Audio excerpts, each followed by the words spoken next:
हिंदू वर्ग का व्यक्ति जाग गया है, वो अपने देवी देवताओं के प्रति ऐसी कोई भी चीज स्वीकार नहीं करेगा जो शास्त्रों में नहीं है, शास्त्रों के कहने में नहीं है, जो संस्कृति में नहीं है। बिल्कुल। लेकिन सेंसर बोर्ड इन फिल्मों को पास कर देता है, जारी कर देता है सर्टिफिकेट पूरा देखने के बाद भी, तो क्या इस पर रोक लगने के लिए क्या होना चाहिए? नहीं कर रहे हैं, ऐसा क्यों?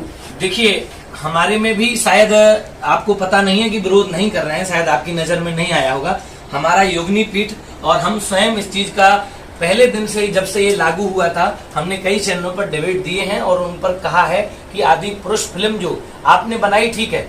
मुदस्सिर जी ने इस पर एक जवाब दिया है कि नहीं, वो ऐसा नहीं था, हमने एंटरटेनमेंट के लिए। तो एंटरटेनमेंट के लिए बहुत सारी चीजें ली जा सकती थी। क्या हमारा रामचरितमानस ही जरूरी था एंटरटेनमेंट के लिए? क्या हमारे हनुमान जी ही जरूरी थे एंटरटेनमेंट के लिए? क्या अल्लाह मौला अली ये नहीं थे? क्या ईसाई नहीं थे? क्या और धर्म के लोग हैं जो उनके ऊपर आप फिल्म नहीं बना सकते? क्या उनको टारगेट नहीं कर सकते? तो हमारे ही भगवान पर और ऐसे चित्र, सीता जी के सफेद वस्त्र धारण कर दिए, क्या वो विधवा थी? अरे पीले वस्त्र धारण किए थे सीता जी ने। अगर आपको फिल्म ही बनानी है तो जैसे पूर्व में रामानंद सागर जी ने बनाया था रामचरित्र पर धारावाहिक, जिससे लोग आज भी देखते हैं, आपकी आदि पुरुष थिएटर पर लगते ही विरोध होना शुरू हो गया। हिंदू समाज और सनातन समाज, यहाँ तक कि हिंदू समाज क्या दूसरे समाज के भी जो भगवान राम को जानते हैं, वो भी इस फिल्म को नकार रहे हैं, बैन कर रहे हैं। बंगाल में, नेपाल में इसको बैन कर दिया गया है और पूरे भारत देश में से बैन करा जाना चाहिए। मैं अपनी तरफ से पुरजोर इस पर FIR हो चुकी है और भी इस पर कार्रवाई होगी। आगे भी भविष्य में कोई ऐसी फिल्म ना बनाए, उसे पूरा साधु समाज चेतावनी देता है और देता रहेगा। आगे इस पर कार्रवाई होगी, FIR होगी। अब ये चीजें यहाँ तक नहीं रुकेंगी कि विवाद हो गया, बस हो गई, फिल्म के कुछ सीन काट दिए गए। नहीं, आगे से उन पर भसड़ कार्रवाई होनी चाहिए, उन सभी एक्टरों को जेल जाना चाहिए और बनाने वाले, निर्देशन करने वाले डायरेक्टर को भी जेल होनी चाहिए, तब ये सबक सीखेंगे बॉलीवुड वाले। जी, इस फिल्म के जो लेखक हैं उनका ये कहना है, उन्होंने सफाई दी है कि हनुमान जी जो है भगवान नहीं थे, बल्कि वो सिर्फ भक्त है, हमने उन्हें भगवान बनाया है। देखिए, ये तो बिल्कुल शायद उन्होंने मूर्खपने की बात की है।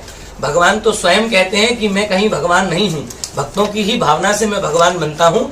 तो अगर हमने बनाया है तो भी वो भगवान है ना। चलो आपकी बात मान लेते हैं, फिर भी वो भगवान है ना, हमने ही बनाया है ना। राम जी कहाँ कहते हैं कि मैं भगवान हूँ? कृष्ण जी कहाँ कहते हैं मैं भगवान हूँ? वो द्रौपदी के सामने खड़े हो जाते हैं और कहते हैं, हे बुआ मैं तेरा भतीजा हूँ। बुआ कहती नहीं, तू भगवान है, कुछ दे दे, मैं आपसे वरदान मांगना चाहती हूँ। भगवान कहते नहीं मैं भतीजा हूँ। तो भगवान तो कहीं भी नहीं कहते कि मैं भगवान हूँ। राम जी तो हमेशा कहते हैं मैं दशरथ पुत्र राम हूँ। तो हनुमान जी भगवान है। कवन सुकाज कठिन जगमाही, जो नहीं होए तात तुम पाई। ऐसा संसार में कोई काम है जो हनुमान जी के द्वारा ना हो, और ऐसा कौन कर सकता है? राम जी की ही कृपा से वो भगवान ही कर सकते हैं, वो हनुमान जी ही कर सकते हैं। जो काम दुर्लभ है वो हनुमान जी ही करते हैं। तो मनोज मुंशी शुक्ला को क्या सीख देना चाहेंगे आप? मैं मुदस्सिर जी को इतनी सीधी सीधी साफ सीख देना चाहूंगा और उन्हें बताना चाहूंगा योगिनी पीठ की ओर से कि आज और अभी से वह सुधर जाए, हिंदू देवी देवताओं पर टिप्पणी ना करें और टिप्पणी करना बंद कर दें, नहीं तो ऐसा दंड पड़ेगा। हनुमान जी स्वयं ही तुम्हारे यहाँ आएंगे और आकर के इतना दंड देंगे, तुम्हारी 7 पुस्त भी याद करेंगे कि हमने भगवान पर कोई टिप्पणी की। आपका भोपाल आने का उद्देश्य क्या है? देखिए, भोपाल आने का हमारा बिल्कुल सीधा सा उद्देश्य है। हम अभी मुंबई में थे, गोरेगांव ईस्ट, जोगेश्वरी, मलाड इत्यादि में दरबार लगा और वहां से यहाँ इंडस सिटी में दरबार था। पूर्व में भी हम यहाँ कथा कर चुके हैं, बहुत बड़े लेवल पर कथा कर चुके हैं, यज्ञ कर चुके हैं।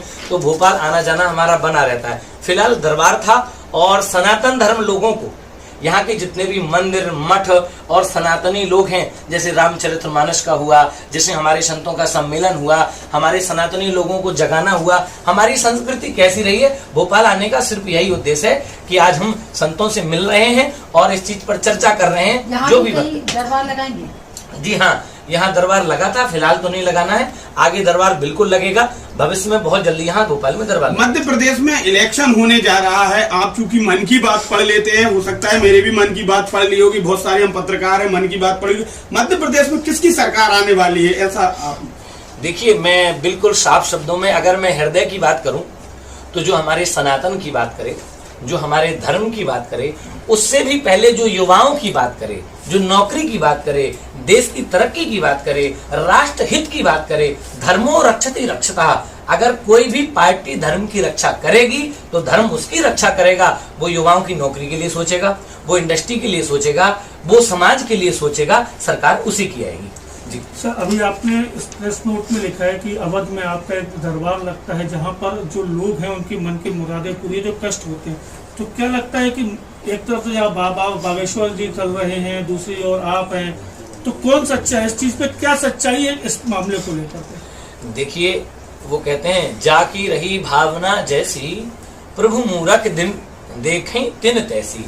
तो आपकी अगर भावना सच्ची है तो आप श्रीधाम, देखिए दुनिया में तो दरबार बने हैं, बनाए गए, लेकिन हमारा जो दरबार है श्रीधाम गोवर्धन में, वो बनाया नहीं गया, वह स्वयं से ही है। वह भगवान की नगरी है, भगवान वहां रहते हैं, आज भी दर्शन देते हैं। तो सच्ची मन से और सच्ची भावना से जो भी अवध सरकार बालाजी गोवर्धन जाता है, वो मन में संकल्प करते ही उसकी मनोकामना पूरी हो जाती है। इतनी बड़ी बात है। तो क्या लगता है कि बागेश्वर धाम और आप में कितना बड़ा डिफरेंस? क्योंकि वो तो पेपर पे लिख देते हैं हर चीज, तमाम बातें, तो आपके यहाँ भी किस प्रकार की चीजें? बिल्कुल, आपको भी बिल्कुल पेपर पे ही चीजें लिखी होंगी। आपको नहीं बताना पड़ेगा कि आप कौन सी अर्जी लेकर के आए, बशर्ते आपकी अर्जी हनुमान जी स्वीकार कर लें, राम जी स्वीकार कर लें, हमारे गुरुदेव स्वीकार कर लें, गिरिराज महाराज स्वीकार कर लें, तो आपका पर्चा पहले से ही बना हुआ पाएगा। और उस पर्चे पर बना हुआ अकेला नहीं पाएगा, उस पे आपका काम कितने दिन में हो जाएगा, आपकी समस्या कितने दिन बाद दूर होगी,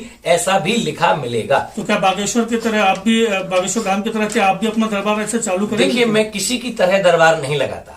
मैं ये कहूं कि मैं किसी की तरह लगाता हूं तो नहीं, मेरे पूर्वज पहले से ही काम करते आए हैं। पूज्यपाद श्री सिद्धराम दास जी महाराज, मैं किसी की तरह दरबार नहीं लगाता।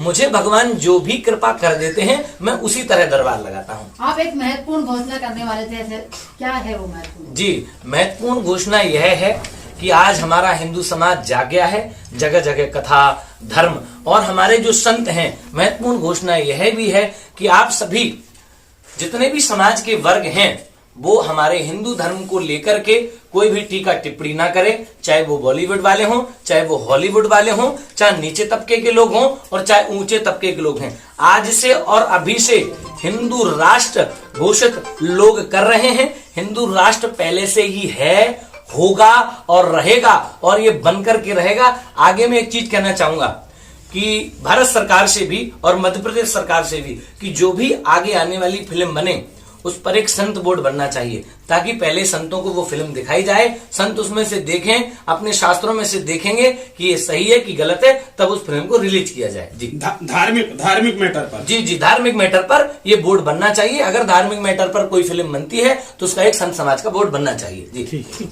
यह दरबार जो है श्रीधाम गोवर्धन में लगता है और एकादशी से लेकर पूर्णमासी तक 5 दिन लगता है।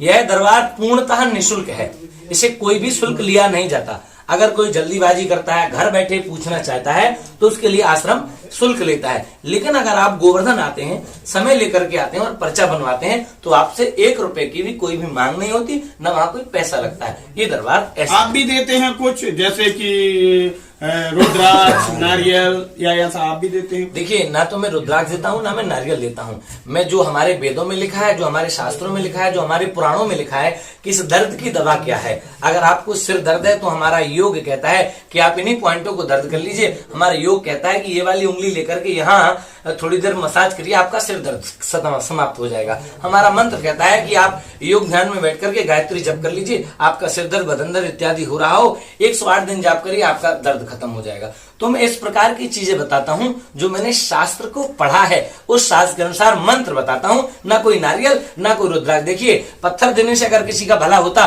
तो वो पत्थर बेचने वाला आज अरबपति खरबपति अनिल अंबानी से ऊपर होता।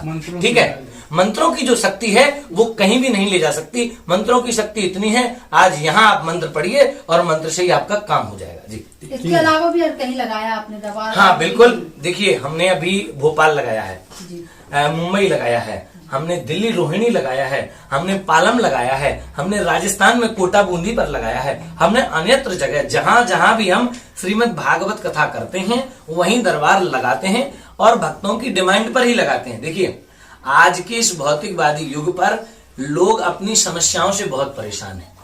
वह तरह तरह मजार पीर फकीरों पर फंस जाते हैं, लुट जाते हैं। तो इसके लिए हम सारे संत समाज ने बीड़ा उठाया है कि इस प्रकार से अगर कोई व्यक्ति समस्या में है तो वह व्यक्ति दरबारों पर जाए, भगवान पर जाए, भगवान पर आस्था रखे, उसका काम होगा और उसे उस विधि के हिसाब से इलाज दिया जाएगा जो उसको बीमारी है उसका इलाज दिया। पढ़ेंगे लिखेंगे करेंगे अच्छा काम, खेलों में भी हम करेंगे ऊंचा नाम। सबसे है अच्छा दोनों का मेल, समय पे पढ़ना समय पे खेल। सबसे है अच्छा दोनों का मेल, समय पे पढ़ना समय पे खेल।